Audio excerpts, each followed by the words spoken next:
नमस्ते। जय हिंद दोस्तों। मुझे उम्मीद है कि आप लोग एकदम स्वस्थ हैं, बेहतर हैं, जबरदस्त हैं। मेरे प्यारे साथियों, पिछली क्लास में हमने भारत और चीन की सीमा के बारे में डिस्कस किया था और कोशिश की थी ये जानने की कि भौगोलिक दृष्टिकोण से कौन से विवाद भारत और चीन के बीच में है। मैंने ये भी बात बताई थी कि चूंकि भूगोल की कक्षा है तो भौगोलिक विवादों की हम यहाँ जनरली चर्चा करते हैं। मेरे प्यारे साथियों, आज हम चर्चा करेंगे एक हमारा पड़ोसी देश जो नेपाल है, भारत और नेपाल के बीच की।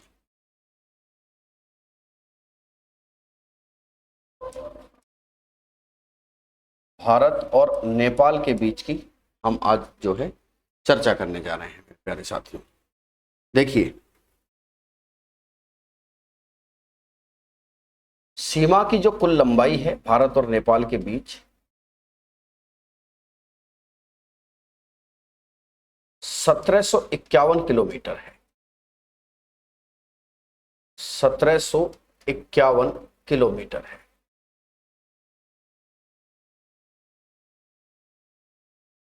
किलोमीटर है।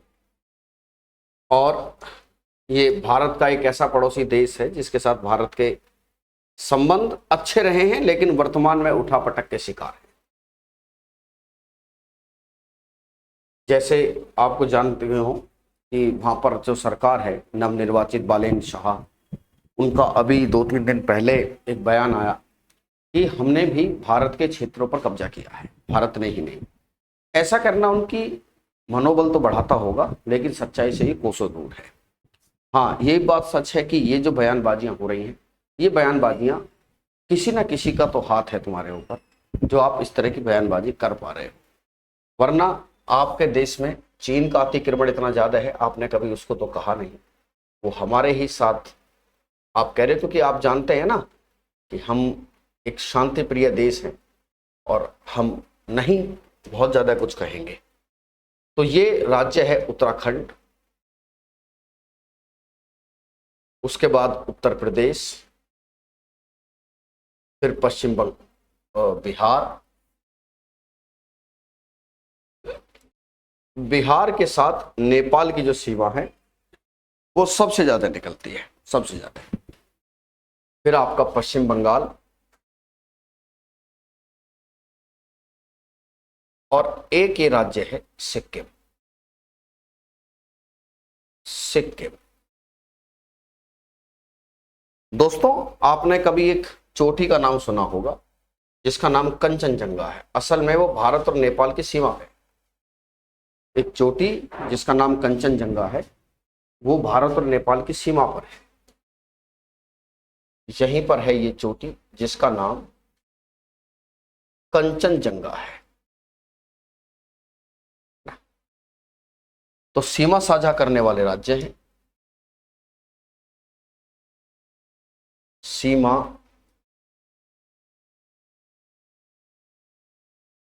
साझा करने वाले राज्य।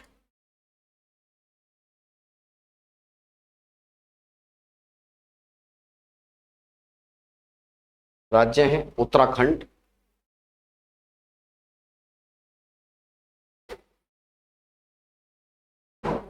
उत्तर प्रदेश, बिहार, पश्चिम बंगाल और सिक्किम।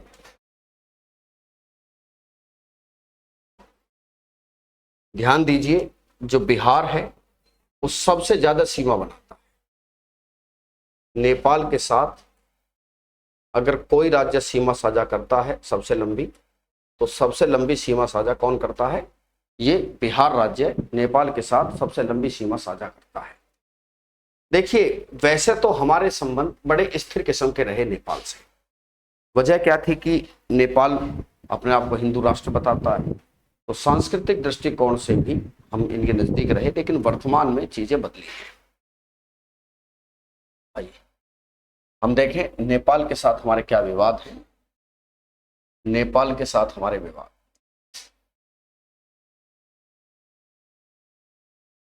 नेपाल के साथ विवाद।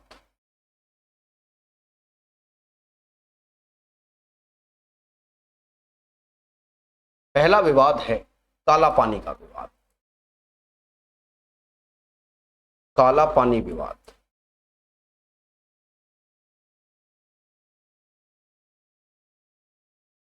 जो काला पानी डिस्प्यूट है वो भारत और नेपाल के बीच में फैक्टों की खान है ये विवाद, और बच्चों को समझना भी चाहिए।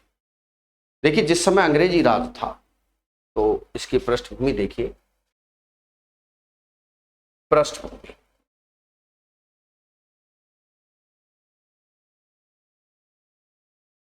पृष्ठभूमि ये है कि जब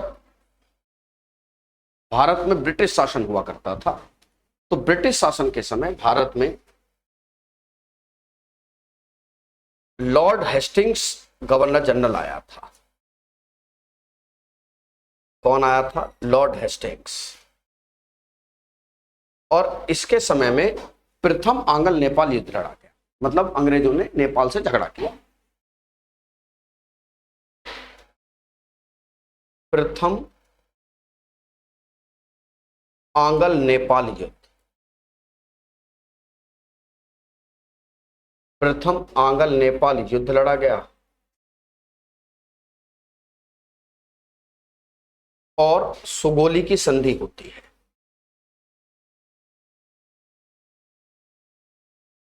किसकी संधि होती है?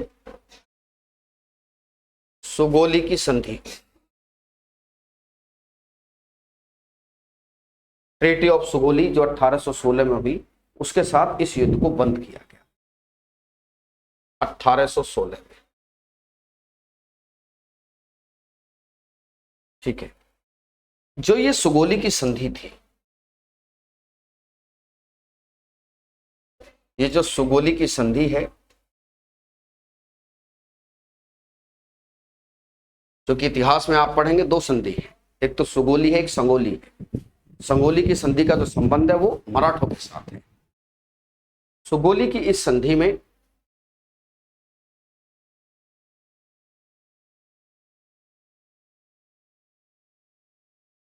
में नेपाल की सीमा तय कर दी गई।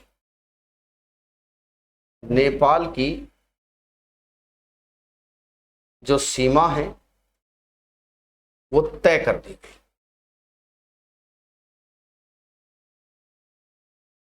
तय कर दी गई।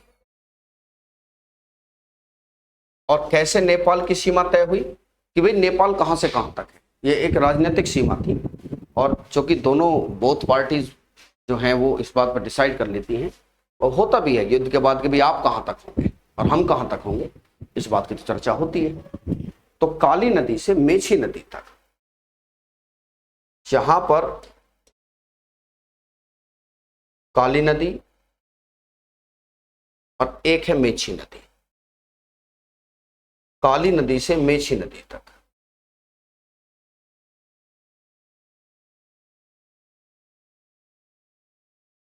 काली नदी से मेची नदी तक के बीच में यह कह दिया गया कि इसके बीच में नेपाल की सीमा रहेगी।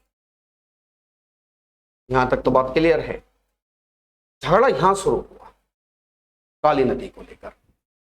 असल में काली नदी का जो उद्गम है वो दो बातों को लेकर है। जो काली नदी है, काली नदी का जो उद्गम देखें, काली नदी का उद्गम किस तरीके से होता है? काली नदी का उद्गम होता है, एक नदी है लिपुलेख, इस नाम का दर्रा भी है, और एक नदी है लिम्पुआधुरा। कौन सी? लिपुलेख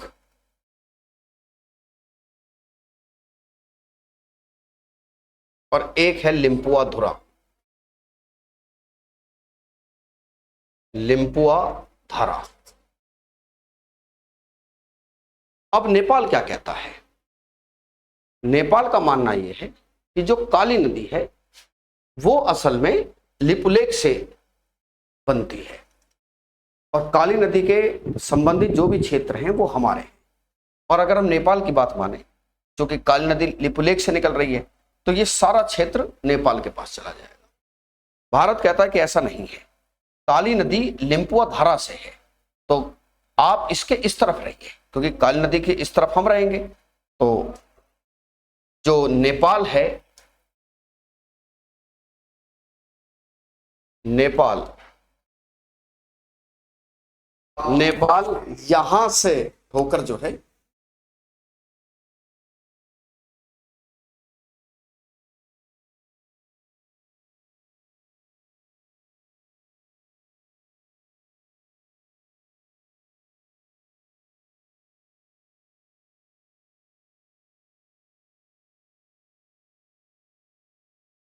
नेपाल यहां से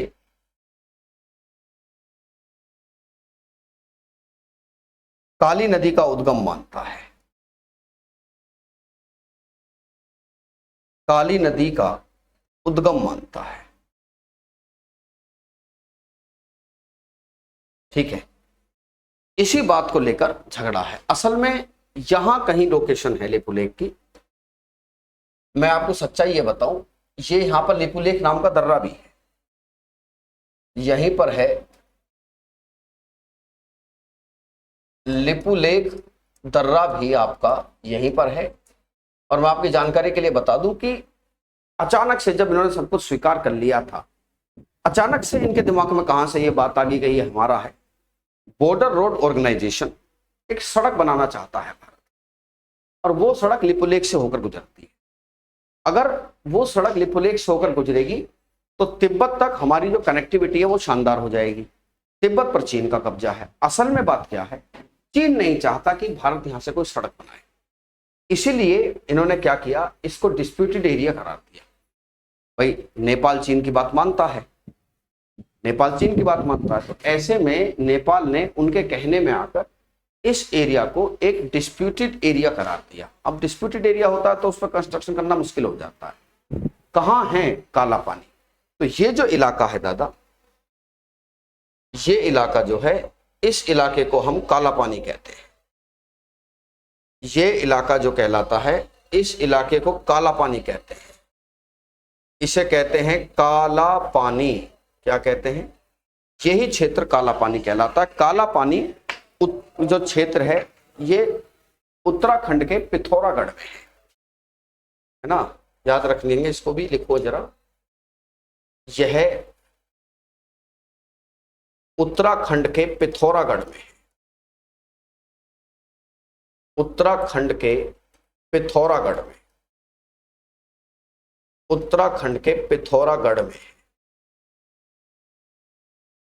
सब कुछ ठीक था नेपाल के साथ हमारा, लेकिन अचानक से इस काला पानी विवाद ने वास्तव में संबंधों पर गहरा फर्क डाला है, वो भी नकारात्मक, है ना। ऐसा नहीं है कि बहुत अच्छे संबंध जो है रह गए हों, ठीक है, लेकिन अब हमारा एक डेलीगेट्स गए थे, हमारे डेलीगेट्स से मिलने से भी जो है नेपाल के जो प्रधानमंत्री हैं बालेन शाह, उन्होंने मिलने से मना कर दिया था। एक समस्या हमारी नेपाल के साथ और भी है। असल में अगर तुम देखोगे तो जो नेपाल है, चूंकि निकटतम पड़ोसी है, तो जानना बहुत ज्यादा जरूरी है। तो नेपाल की स्ट्रक्चर कुछ ऐसी है, ये अगर हम इसको नेपाल माने, ये हमारा नेपाल है,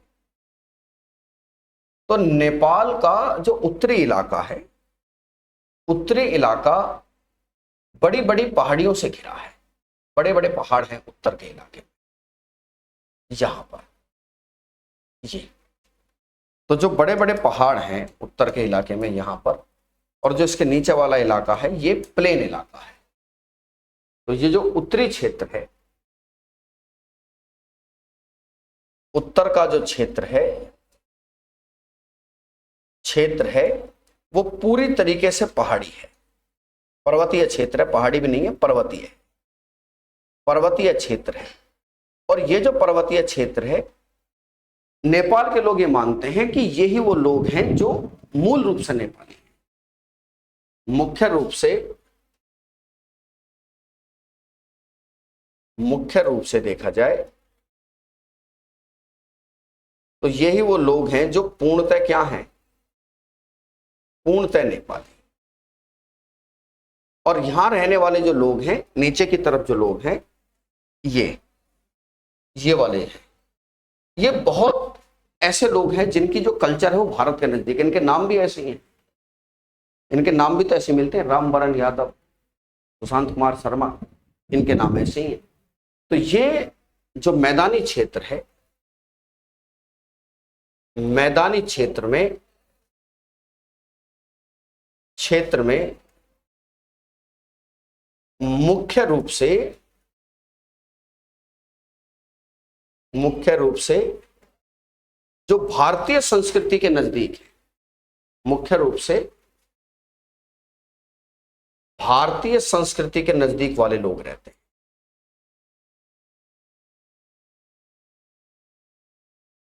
भारतीय संस्कृति के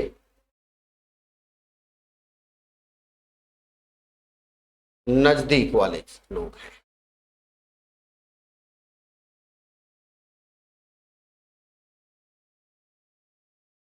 जिन्हें मधेशी कहा जाता है, ये शब्द आपने सुना होगा। तो एक तरीके से हम ये भी लिख सकते हैं कि जो विवाद है, ऐसा इन लोगों को लगता है कि ये भारत के नजदीक है और राजनीति में वर्चस्व बनाए हुए, क्योंकि ये मैदान में रहते हैं तो इनके पास संसाधन है, पैसा है। तो एक ये भी मामला यहां बनता है। मधेसी वर्सेस नेपाली उद्गम का भी एक विवाद है यहां पर, जो भारत से जुड़ा हुआ ये बताते हैं। मधेसी वर्सेस नेपाली उद्गम, नेपाली उद्गम का भी जो नेपाली ओरिजिन है उनका भी एक विवाद ना चाहते हुए भी यहां पे निकल कर आता है। और ये लोग मानते हैं कि मधेसियों को इंडिया का सपोर्ट है। एक विवाद यहां पर लगातार बदलती सरकारें, यहां पर लगातार बदलती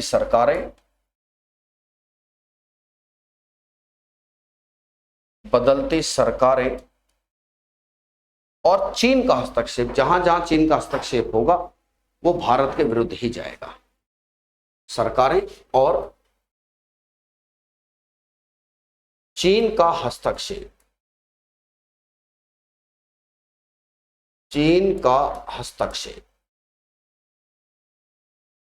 ठीक है। ये कुछ विवाद हैं जो गहरा जाते हैं, ठीक है। किनके साथ? हमारे नेपाल के साथ। अब हमारा अगला देश है भारत का पड़ोसी देश भूटान। हेडिंग डालिए, भारत और भूटान।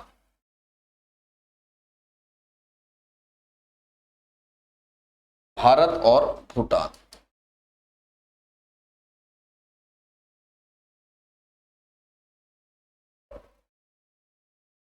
भारत और भूटान, देखिए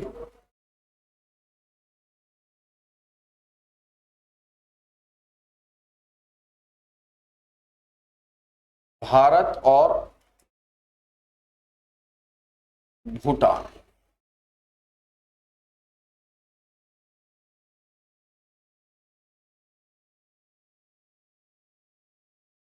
चलिए साहब, देखो दादा, भूटान के साथ भारत 699 किलोमीटर लंबी सीमा साझा करता है। सीमा की जो कुल लंबाई है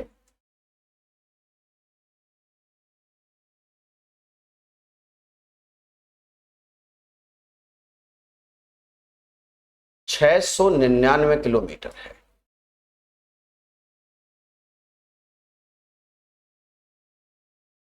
कितनी है जी? 699 किलोमीटर। भूटान से हमारे संबंध बेहतर है, ठीक है। बावजूद इसके कि चीन बहुत कोशिश करता है भूटान के लोगों को भड़काने की, तो तुम बोध हम बोध, दिखने में तुम हमारे जैसे, हमारा साथ दो। लेकिन भूटान, बहरहाल बात यह है कि भारत के ज्यादा नजदीक है। देखिए साहब, क्या है भूटान की स्थिति।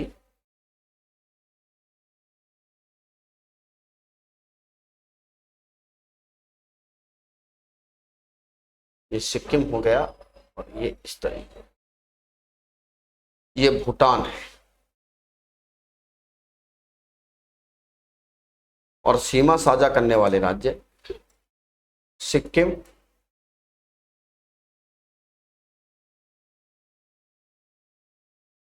पश्चिम बंगाल, असम और आपका अरुणाचल प्रदेश।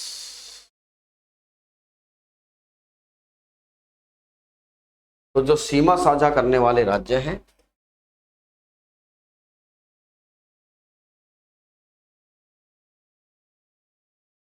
सीमा साझा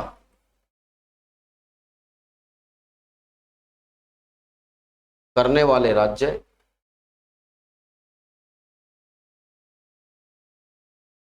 सीमा साझा करने वाले राज्य सिक्किम है,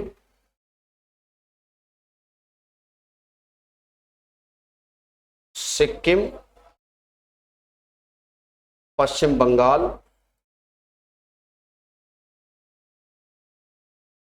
असम और अरुणाचल प्रदेश। एक पॉइंट याद रखिएगा, 1949 में हुई एक संधि के माध्यम से सैन्य सहयोग भी है ना। 1949 में जो एक संधि हुई, उस संधि के माध्यम से हम इन्हें सैन्य सहयोग भी देते हैं। इनके बहुत सारे अधिकारी जितने भी हैं, हालांकि ज्यादा नहीं होते इनके अधिकारी, वो इंडिया में ही ट्रेंड होते हैं, वो ट्रेंड भी इंडिया में ही होते हैं। देखिए जो संबंध है एक तो बेहतर है, भारत अपने वार्षिक बजट में भूटान को सहयोग राशि देता है। भारत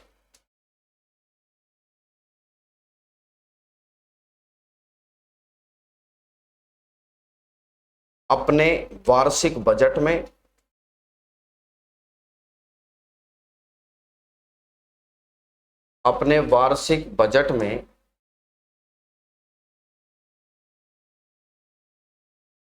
भूटान को आर्थिक मदद भी देता है,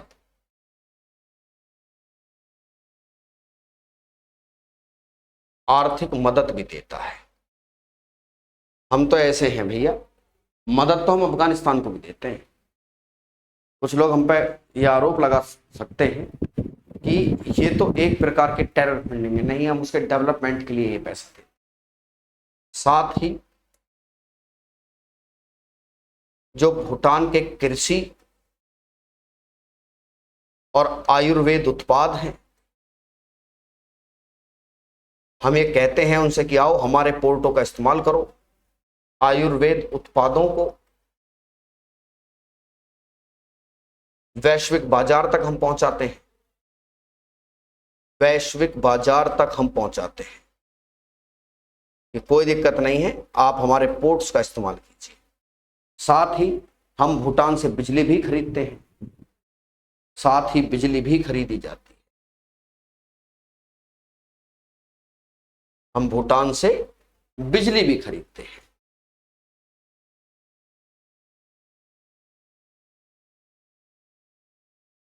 बिजली भी खरीदते हैं।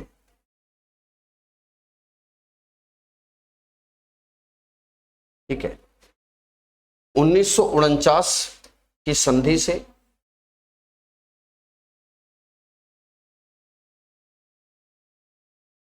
कि एक संधि है, उस संधि के माध्यम से हम सैन्य सहयोग भी देते हैं। हमारे रिलेटिव हैं एक, जो वहां पर सर्विस भी देकर आए थे, आर्मी में थे, तो वो वहां गए थे सर्विस देने, है ना। हम इन्हें सैन्य सहयोग भी देते हैं। आइए साहब, हमारा अगला देश म्यांमार, भारत और म्यांमार। भारत और बांग्लादेश पे एक लंबी क्लास होगी, कमोबेश 20 से 25 मिनट मुझे भारत से बांग्लादेश का जो संबंध है उन्हें बताने में लगेंगे। आइए, भारत और बांग्लादेश, सॉरी, भारत और म्यांमार।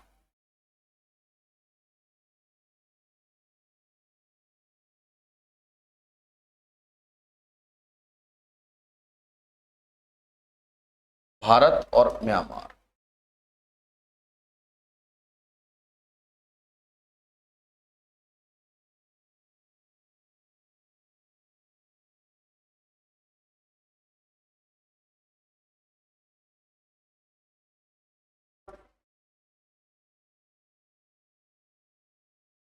है ना, इंडिया एंड म्यांमार।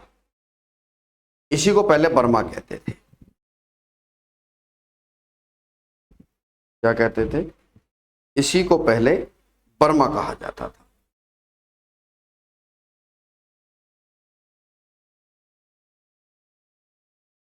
इसे पहले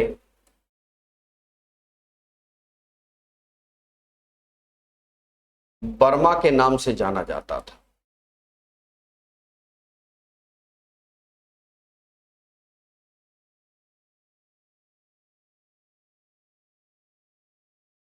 बर्मा के नाम से जाना जाता था।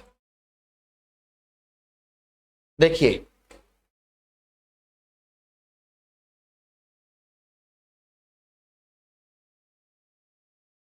ये नेपाल हो गया, ये सिक्किम हो गया, यहाँ भूटान हो गया,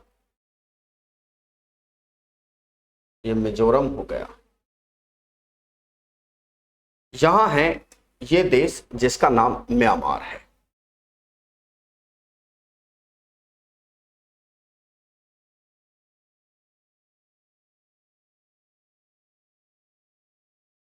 क्या नाम है?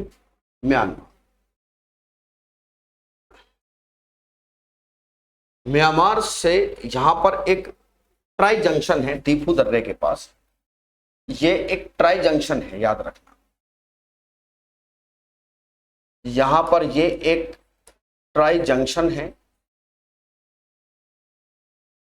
और ये जो ट्राई जंक्शन है, इस ट्राई जंक्शन पर भारत की, म्यांमार की और चीन की सीमा मिलती है। अरुणाचल प्रदेश के पास भारत, चीन और म्यांमार की सीमा मिलती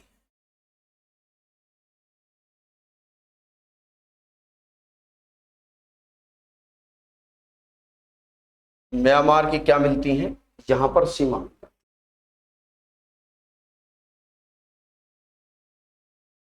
ठीक है, यहां से शुरू होकर ये जो राज्य बनते हैं, सीमा साझा करने वाले राज्य, देखिए ये राज्य है आपका अरुणाचल प्रदेश,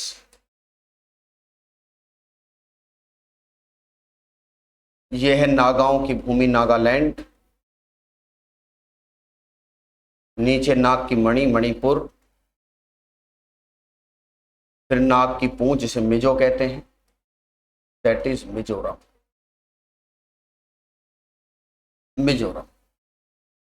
आइए, सीमा साझा करने वाले राज्य कौन से हैं?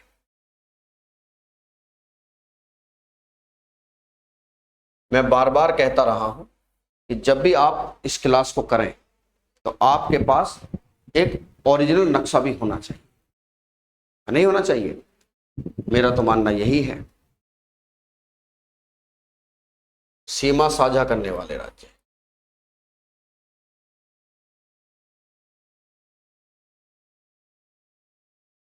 सीमा साझा करने वाले राज्य देखिए, एक है अरुणाचल,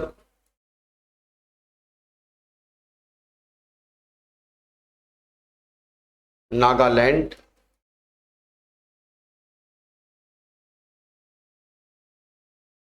मणिपुर, और एक है आपका मिजोरम।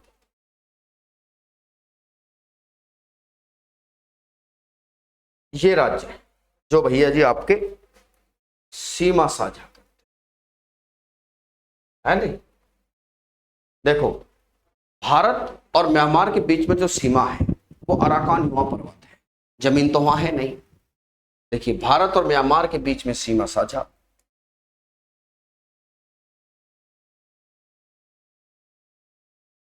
भारत और म्यांमार के बीच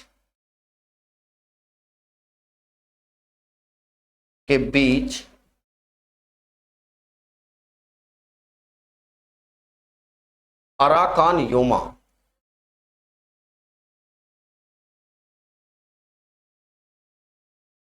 अराकान योमा पर्वत सीमा बनाता है।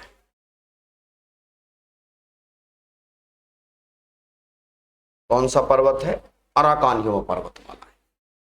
देखिए चिंताएं जो हैं हमारी म्यांमार के साथ, देखो म्यांमार से हमारे विवाद क्या है, म्यांमार को लेकर हमारी चिंताएं हैं, क्योंकि म्यांमार भी अब उल्टी पुल्टी हरकतें करता है। एक तो उनका देश शांत नहीं है ना, उनका देश क्या नहीं है, उनका देश शांत नहीं है, सबसे बड़ी बात तो ये है। और वहां से हमारे देश में मिलिटेंसी आती है। हमने एक बार सर्जिकल स्ट्राइक भी इनके खिलाफ की थी, ठीक है। तो हमारी क्या चिंताएं हैं एक बार मैं आपको ये बता देता हूं ताकि आपको चीजें समझ में आए। फिर दूसरा, म्यांमार एक ब्लैक लिस्टेड कंट्री है यार। म्यांमार क्या है? एक ब्लैक लिस्टेड कंट्री है।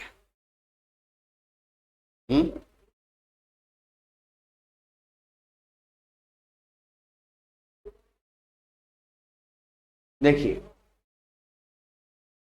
म्यांमार के बारे में बात समझो कि यहां से उत्तर पूर्वी भारत में पनप रहे उग्रवाद को यहां जन्म मिलता है। उत्तर पूर्वी भारत में जो अलगाववाद आप देखते हैं, में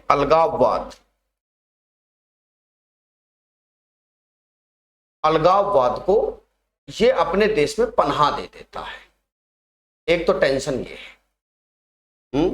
आपने एक फिल्म देखी होगी उरी द सर्जिकल स्ट्राइक, उसमें दिखाया भी गया है, और भारत ने का एक सर्जिकल स्ट्राइक भी की थी। भारत के द्वारा एक सर्जिकल स्ट्राइक भी की गई थी,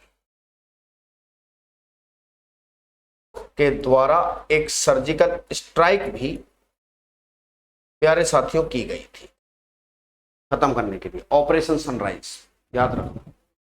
दूसरी बात यह है, देखो ऐसा है कि यहां नोट करके लिखो,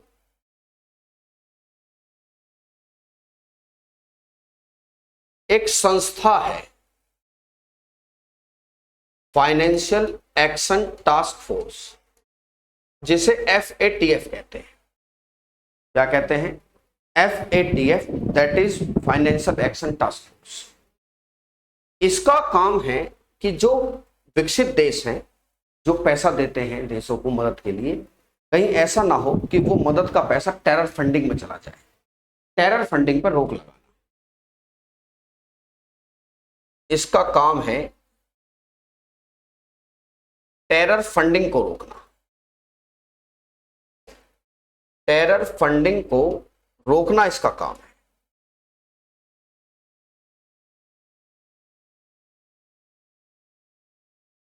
और इसको रोकने के लिए इसके पास एक ग्रे लिस्ट है और एक लिस्ट है ब्लैक लिस्ट।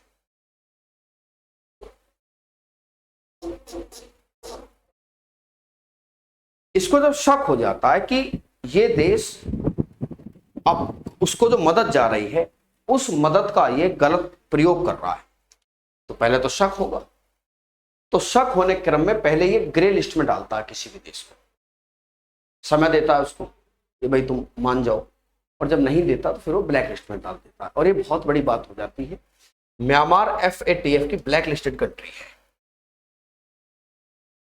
यह फाइनेंशियल एक्शन टास्क फोर्स मुख्यालय पेरिस में है इसका, FATF का ब्लैक लिस्टेड कंट्री है।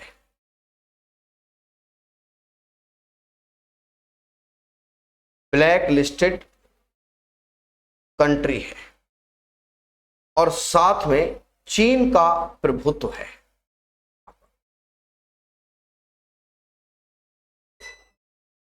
क्या है जी? यहां पर चीन का प्रभुत्व भी है। तो चाइनीज इन्फ्लुएंस तो कहीं भी हो घातक ही है। उम्मीद करता हूं ये बात आपको समझ में आई। बस अब एक देश आपका रह गया, बांग्लादेश। उस पर थोड़ी चर्चा लंबी होगी, कल की क्लास में हम वाटर बाउंड्रीज डिस्कस करना शुरू कर देंगे। ठीक है, धीरे धीरे आगे बढ़ते चलिए, है ना। सॉलिड तरीके से आगे बढ़ना है, छोड़ना कुछ नहीं है, कोई भग्गी नहीं होनी चाहिए। भागम भाग वाले बच्चे बहुत धोखा खा जाते हैं मेरा। चलिए, नमस्ते।